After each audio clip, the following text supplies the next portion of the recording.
Bismillahirrahmanirrahim. Assalamualaikum warahmatullahi wabarakatuh. Alhamdulillah wassalatu wassalamu ala asyrafil anbiya wal mursalin wa ala alihi wa sahbihi ajma'in. Subhanaka la ilma lana illa ma 'allamtana innaka antal alimul hakim.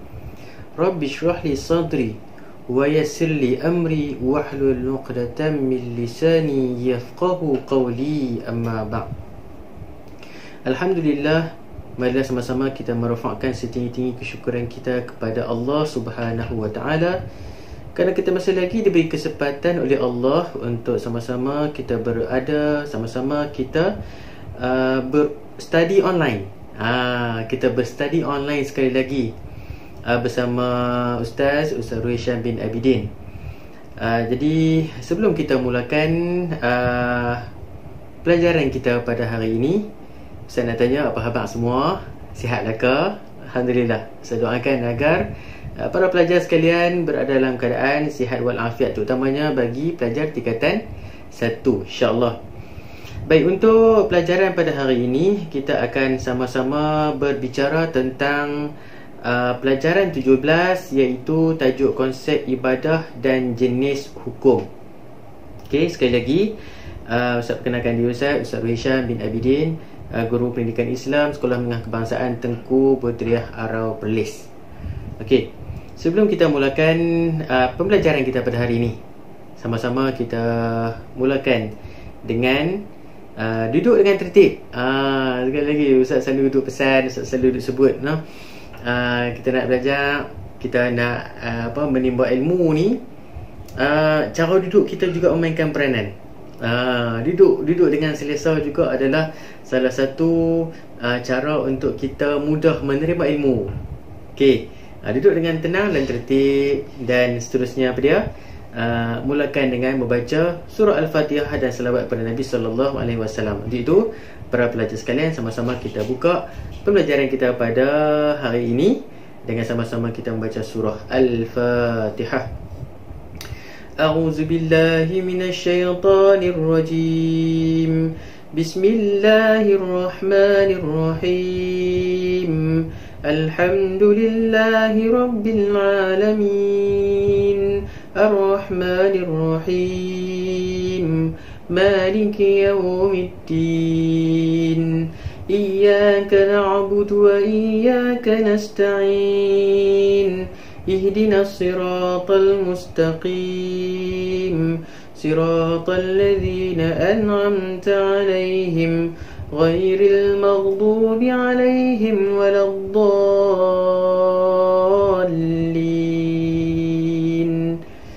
Amin. Allahumma salli ala Muhammad wa ala alihi wa sahbihi wa barik wa sallim. Allahumma salli ala Muhammad wa ala alihi wa sahbihi wa barik wa sallim. Allahumma salli ala Muhammad wa ala alihi wa sahbihi wa barik wa sallim. Seterusnya, para pelajar kita sama-sama mendatangkan untuk baca doa penerang hati. A'udzubillahi minasyaitonir rajim. Bismillahirrahmanirrahim. Allahumma iftah 'alaina hikmataka wa anshur 'alaina min khazaini rahmatika ya arhamar rahimin. Wassallallahu alaihi wasallam Muhammad rasulullah rabbil alamin.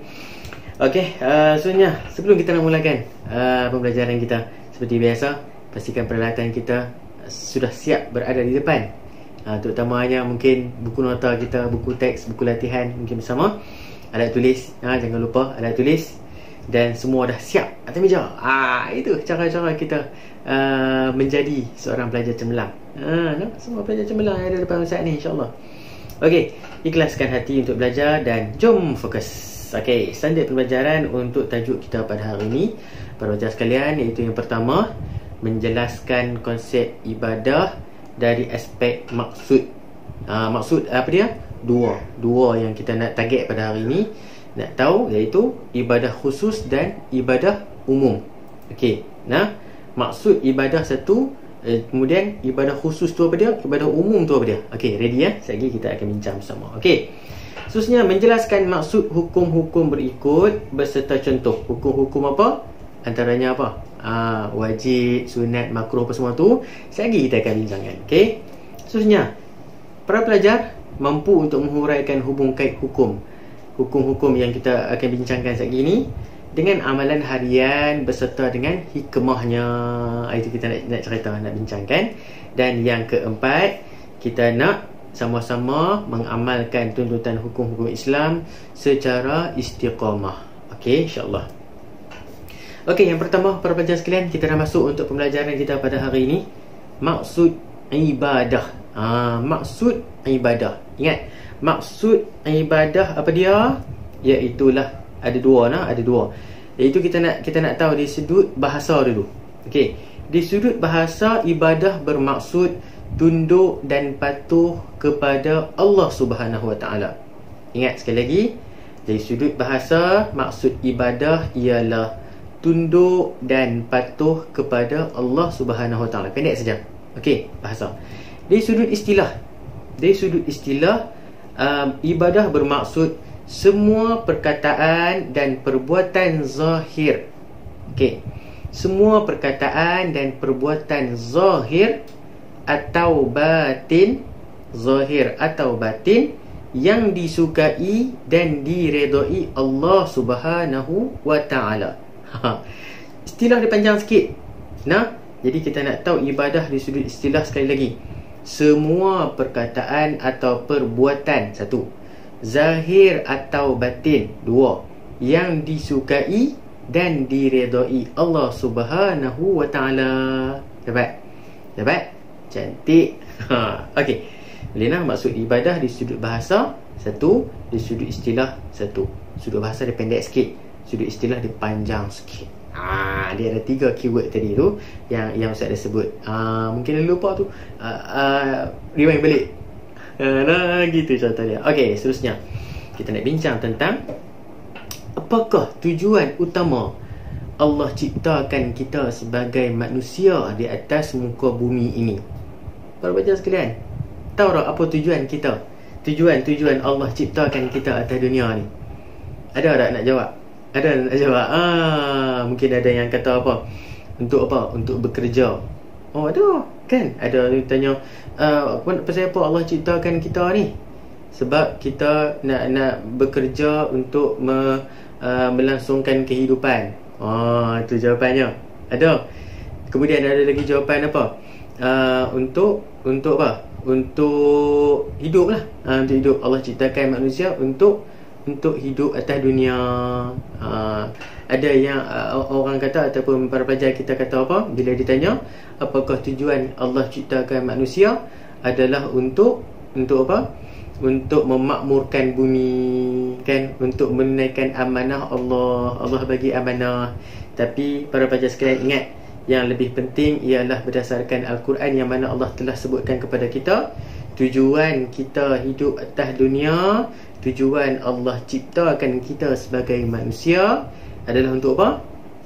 Untuk beribadah kepada Allah Subhanahu Wa Taala. Satu lah. Untuk beribadah kepada Allah Subhanahu Wa Taala. Pasal apa jawapan yang tu? Cuba kita tengok dalam surah Al-Dhariyat. Surah Al-Dhariyat ayat ke-56. A'udzubillahi minasyaitonirrajim. Wa ma khalaqtul jinna wal ins illa liya'budun. Sadaqallahul azim. Dan ingatlah apa? Allah tidak menciptakan jin dan manusia itu melainkan untuk mereka menyembah dan beribadah kepadaku. Siapa aku itu? Allah Subhanahu Wa Ta'ala. Dapat nak? Jadi tujuan kita diciptakan di atas muka bumi, Allah ciptakan kita tak lain tak bukan adalah untuk beribadah kepada Allah Subhanahu Wa Ta'ala. Dapat? Boleh, cantik. Okey, kita akan teruskan dengan jenis ibadah. Yang ni point ataupun benda yang perlu para pelajar sekalian ambil berat sikit. Okey.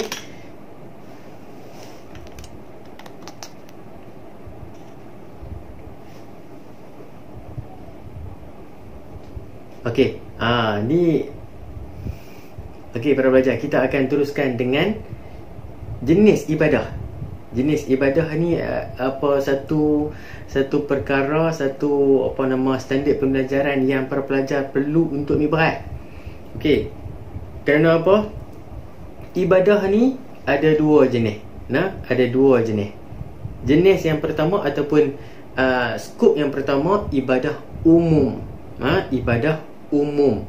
Dan yang kedua, ibadah khusus. Ibadah umum dan ibadah khusus. Apa maksud ibadah umum? Kita tengok dulu ibadah umum ni apa dia. Ibadah yang meliputi segala aspek kehidupan, sama ada yang berkaitan dengan hubungan manusia sesama manusia atau dengan makhluk lain yang tidak bertentangan dengan syariat Islam. Makna apa? Maknanya umum ni umum. Umum ni luas, yang menyeluruh, yang merangkumi semua hubungan manusia sesama manusia ataupun dengan makhluk yang lain, dengan syarat tidak menyalahi tuntutan syariat. Faham tak? Maknanya ibadah yang tidak salah lah, yang tak salah. Contoh dia apa? Okey, kita tengok pula. Okey, kita tengok dulu ibadah khusus ni apa dia. Nah, tadi ibadah umum, ni ibadah khusus pula. Umum menyeluruh, khusus lebih kecil. Skop dia lebih kecil. Maknanya apa? Ibadah yang telah ditetapkan oleh syariat Islam dari segi cara, rukun dan syaratnya. Dan ni kena ingat, serta tidak boleh diubah. Makna dia apa? Ibadah yang memang dah ada dalam Quran, Allah suruh waktu, jangan diubah dah. Gitu, khusus. Dia tak boleh keluar, dia tak boleh ubah, dia tak boleh ditambah, ditolak, tak boleh. Jadi dia tetap. Okey, contoh untuk ibadah umum apa dia tadi ni, kita balik. Contoh untuk ibadah umum, makan, minum, tidur, bekerja, bermuamalah seharian, naik kereta contoh kan, pakai pakaian, apa lagi, bersukan, itu semua adalah ibadah umum. Okey, ibadah khusus pula, contoh dia apa? Solat kita, puasa kita, zakat, haji, semua tu Allah dah tetap syarat dan rukun dan syarat dia. Jadi tak boleh ubah. Maka itu namanya ibadah khusus. Okey, kunci ilmu, kita tengok sikit kunci ilmu. Semua perbuatan harus yang diniatkan kerana Allah akan dapat pahala. Pada belajar, semua ibadah yang kita buat ataupun semua amalan yang kita buat, bila kita niat kerana Allah Subhanahu wa ta'ala, semuanya itu akan nilai pahala di sisi Allah. Innama a'malu binniyat. Gitu. Bila kita buat amalan, niatkan kita kerana Allah, insya-Allah ada pahala. Tapi kalau kita buat satu benda tanpa niat ataupun tanpa kita nak dapatkan pahala daripada Allah, maka rugilah kita. Nak buat apa-apa pun kita baca doa, contoh kan, nak makan, baca doa, Allahumma barik lana fi ma razaqtana wa qina azaban, contoh kan, dapat pahala. Gitu. Kalau makan, duk makan apa doa, tak makan, bismillah telah lah. Tak ada rugi. Makan kenyang, pahala tak dapat. Contoh nah. Okey, dapat seterusnya. Tadi kita dah tengok jenis ibadah. Ni kita tengok pula jenis hukum. Jenis ibadah tadi ada dua, ibadah umum, ibadah khusus. Sekarang kita tengok pula jenis hukum. Apa maksud jenis hukum? Hukum apa? Hukum ada berapa tu? 5. Hukum ada berapa? 5. Sunat, wajib, haram, makruh, harus. Sunat, wajib, haram, makruh, harus. Sunat, wajib, haram, makruh, harus. Sunat, wajib, haram, makruh, harus. Boleh buat lagu pula. Contoh. Okey, kita pergi satu persatu. Kita pergi tengok dulu pada sunat. Apa yang kita katakan ataupun apa yang dapat difahami dengan perkara sunat. Mendapat pahala jika dilakukan dan tidak berdosa jika ditinggalkan. Makna dia apa? Bila kita buat dapat pahala, bila kita tak buat tak apa, ataupun bila kita tak buat rugi. Dia punya ayat dia. Buat dapat pahala, tak buat rugi. Benda sunat. Benda sunat ni maksud dia apa? Ikut Nabi SAW. Nabi buat, kita buat, kita niat kepada ikut Nabi, kita dapat pahala. Jadi rugilah kalau kita tak buat. Buat perkara sunat, banyak pahala dia. Okey. Seterusnya, wajib. Sunat, wajib. Wajib ni apa? Mendapat pahala jika dilakukan dan berdosa jika ditinggalkan. Buat dapat pahala. Buat dapat pahala. Tak buat berdosa. Tu dia. Buat dapat pahala, tak buat berdosa. Contoh solat. Contoh puasa di bulan Ramadan. Puasa fardu tu. Jadi bila kita buat dapat pahala, tak buat berdosa. Okey, contoh tadi yang Ustaz bagi. Haram. Haram ni apa pula dah? Tadi kita dah tahu sunat, wajib. Haram. Haram ialah mendapat pahala jika ditinggalkan dan berdosa jika dilakukan. Makna dia apa? Bila kita buat, bila kita buat berdosa. Bila kita tinggalkan dia, akan dapat pahala. Benda haram contoh apa? Minum arak, minum arak, berzina dan sebagainya. Benda-benda yang haram, bila kita tinggalkan, kita akan dapat pahala.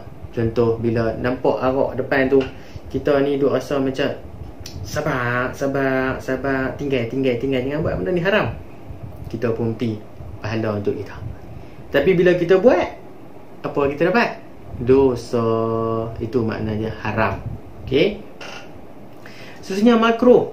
Makruh ni apa para pelajar sekalian? Mendapat pahala jika ditinggalkan dan tak berdosa. Dapat pahala jika ditinggalkan dan tak berdosa jika dilakukan. Orang duk kata apa? Selalu kita duk dengar, bila kita buat perkara makruh ni, perkara yang Allah tak suka tapi tak jatuh haram ataupun tak berdosa bila buat. Benda-benda makruh, benda-benda yang kita buat yang mana kadang Nabi tak suka tapi Nabi tak larang. Macam tu. Jadi makruh ni banyak lah. Makruh ni banyak. Kalau kita buat dalam urusan muamalah seharian kita, antara benda yang dihalalkan, tapi Allah tak apa suka. Allah tak suka benda ni diamalkan oleh kita umat Islam. Apa dia? Cerai contohnya, kan? Cerai. Banyaklah minum sambil berdiri ke, kan? Makan tangan kiri ke. Tu benda yang tak boleh kita lakukan, yang mana tapi tak berdosa lah. Tak berdosa. Cuma bila kita tinggal, kita dapat pahala. Okey, seterusnya harusnya apa? Tidak berdosa jika dilakukan. Harusnya apa? Tidak berdosa jika dilakukan atau ditinggalkan. Maknanya buat tak apa, tak buat pun tak apa. Gitu. Pahala hanya Allah saja yang layak menentukannya. Harus ni pakai kasut lah, naik kereta, tu benda harus lah. Benda harus. Okey. Jadi perkara-perkara yang kita bincangkan, jenis-jenis hukum ini, perlu para pelajar ingat dan fahami betul-betul. Sunat apa dia, wajib apa dia, haram apa dia, makruh apa dia. Boleh dapat Kalau mungkin ada sebarang persoalan nak tanya ke Ustaz, tulis komen di bawah, insya-Allah. Ustaz cari, dan ataupun mungkin ada Ustaz ada salah di mana-mana, tolong tegur Ustaz, kita sama-sama bincang sama, insya-Allah. Okey. Seterusnya kita akan bincang sikit kunci ilmu. Para pelajar sekalian, kunci ilmu, setiap perbuatan sama ada baik atau buruk akan diberi ganjaran dan balasan yang setimpal. Makna dia apa? Bila kita buat, walaupun benda kecil, kita rasa macam kecil benda tu, tak ada, orang kata tak ada efek. Tak ada efek kecil. Alah, benda kecil je. Tapi sungguhnya benda yang kecil tu semuanya ada nilaian di sisi Allah. Semua ada nilaian di sisi Allah. Seperti mana dalam surah Az-Zalzalah, Allah telah terangkan kepada kita ayat 7 dan 8. A'udzubillahi minasyaitonirrajim. فَمَنْ يَعْمَلْ مِثْقَالَ ذَرَّةٍ خَيْرًا يَرَهُ وَمَنْ يَعْمَلْ مِثْقَالَ ذَرَّةٍ شَرًّا يَرَهُ. Sadaqallahul azim. maka sesiapa berbuat kebajikan sebesar ataupun seberat zarah, nescaya akan dilihat dalam surat amalnya. Dan sesiapa yang berbuat kejahatan seberat zarah, nescaya juga akan dilihat dalam surat amalnya. Jadi para pelajar sekalian, sebab tu Ustaz selalu nak pesan, kalau boleh, sebaiknya dalam kehidupan kita, kita sentiasa isi dengan benda-benda kebajikan, kebaikan, amalan yang soleh. Sebab apa? Sebab setiap kehidupan kita, detik-detik yang berlalu tidak dapat diulang balik, tidak dapat diundur balik. Mungkin ada benda yang kita dah terlepas, tak apa, biar lepas, tinggal.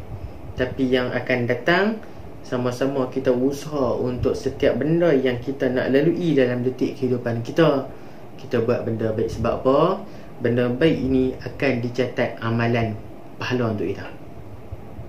Malaikat duk ada di kanan kiri kita ni, sedang memerhati dan sedang mencatat amalan kita. Bahkan dalam hati kita pun, walaupun kita dalam hati tak buat lagi ni, nak buat benda baik, Allah dah berikan ganjaran pahala kepada kita satu pahala. Tak buat lagi, duk niat dalam hati, aku nak buat benda baik, aku nak bagi sedekah, tak bagi lagi, tapi kita niat saja. Kita buat pula, sedekah pula, niat satu, sedekah pula, Allah bagi lagi pahala. Sebaliknya pada niat atas kejahatan, niat nak mencuri contoh, kan, niat nak mencuri, dalam hati ni nak mencuri ni, Allah ataupun malaikat tak catat lagi amalan ataupun dosa kepada kita atas niat kejahatan yang kita nak buat. Tapi bila kita buat, barulah malaikat catat, barulah malaikat tulis kejahatan dosa kita tu. Tu pun ni, Allah sayangkan kita, Allah kasihkan kita, Allah buka pintu taubat kepada kita. Kita buat dosa dengan Allah, kita minta taubat, Allah ampunkan dosa kita, kan? Siapalah kita yang hamba Allah, yang hina ini, tak mau nak minta ampun kepada Allah pencipta kita, kan? Jadi para pelajar sekalian, sama-sama kita renungkan, buatlah amal kebaikan, walaupun seringan-ringan kebaikan, kerana setiap amalan itu akan dinilai pahala oleh Allah Subhanahu Wa Taala. Begitu juga sebaliknya pada kejahatan. Okey. Jadi para pelajar sekalian, untuk tajuk pada hari ini, tajuk pelajaran 17, kalau kita tengok dalam buku teks pun, dia agak pendek sikit, sebab dia permulaan kepada tajuk ibadah kita. Tajuk ibadah bagi tingkatan 1. Jadi permulaan, intro untuk konsep ibadah dan jenis hukum dah selesai. Okey, jadi kita akan bertemu lagi dalam episod seterusnya, dalam siri seterusnya, pembelajaran online kita, study online kita bersama Ustaz Hisham. Jadi untuk pelajaran 17 pada hari ini, okey, saya doakan agar para pelajar sekalian dapat serba sedikit tentang standard pembelajaran kita pada hari ini. Apa maksud ibadah, kan? Pembahagian ibadah, ada berapa jenis hukum, jenis ibadah tadi, jenis hukum tadi, dan kunci-kunci ilmu yang Ustaz dah kongsikan dengan para pelajar sekalian. Saya doakan agar lekatlah dalam minda dan kita amalkan dalam kehidupan kita. Wallahu ta'ala a'lam. Terima kasih kepada yang menonton. InsyaAllah sekali lagi Ustaz nak pesan, jangan lupa yang belum subscribe bawah tu, okey, dan like, share, dan insyaAllah kita kongsikan kebaikan, #sebar kebaikan. Jadi kita jumpa lagi di lain rancangan. Aqul qawli hadza wa astaghfirullahal azim li wa lakum. Assalamualaikum warahmatullahi wabarakatuh. Terima kasih.